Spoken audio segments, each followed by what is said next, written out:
What's up, everyone? I'm Timothy Almheim Jr. This is Milamasylum. Thanks for tuning in. Please like, please share. Maybe I can earn that sub. If not, totally cool. I hope this review helps you decide whether or not you want to watch the film. Now, Shudder has just dropped The Winged Serpent. Winged Serpent? Winged Serpent. Um, so if you've seen this film, let me know what you think. If you haven't, it's from no, wait, what the fuck is going on here? Okay, it's from 1982, so it came out a year before I was born, or it could have came out the month before I was born. Who knows?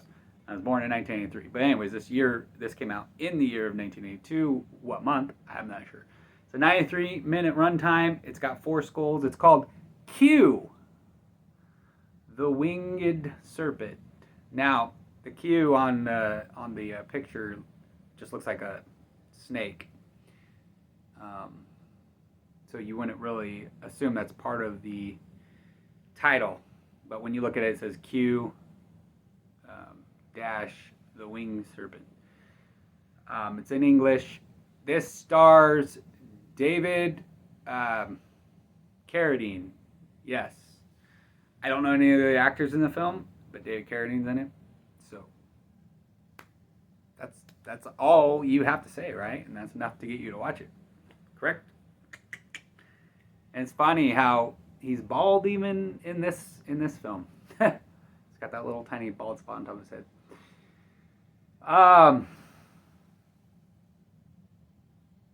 This is Larry Cohen's cult classic. A giant dragon comes to New York to feast upon pedestrians. Yeah. We get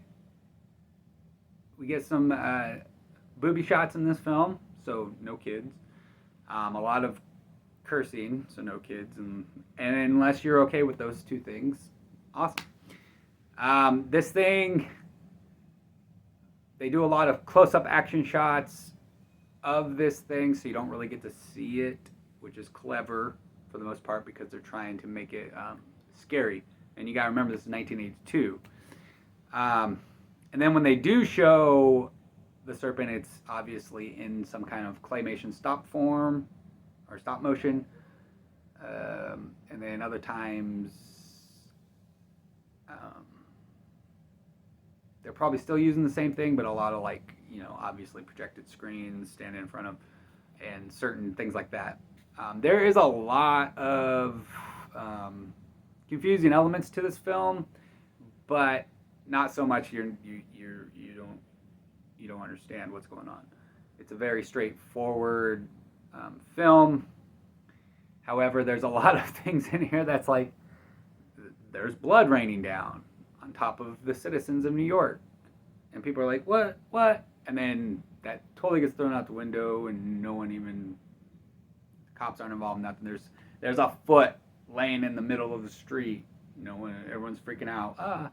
There's other parts where it shows like the dragon fly into a building, boom, and then it shows the people like freaking out, and the dragon's like 40 or 50 stories up, so it's like, and it's obviously injured, but people don't really notice that, but they're like freaking out, running, they're rolling on the streets. They're like, oh, and they just fall over and they're just rolling. They're not even getting back up, they're just rolling, and then people are running to and from. They don't know exactly where they're trying to go, so it's got some funny things like that are just freaking hilarious.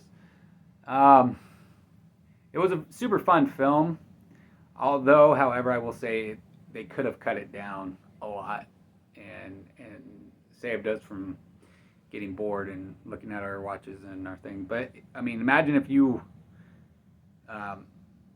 were alive in this time and able to watch this film as like a teen or an adult. It would have been great. You would have loved this film. As society, we get more in tune to shorter videos. We can't sit through and just watch a whole video. A lot like my videos, a lot of people fast forward just to get to the point. They don't ever watch my videos, so you won't even watch me saying this. But these guys, so in this, a lot of the stuff that's going on, it's kind of boring, and it will be boring to some of you.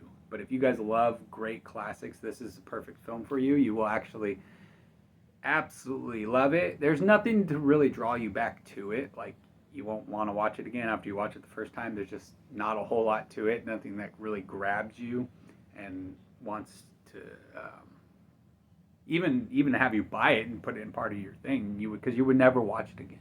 You would have no reason to. You would have no reason to even tell anyone to watch this film. It's kind of just, you were bored, you needed something to watch, and that's this film.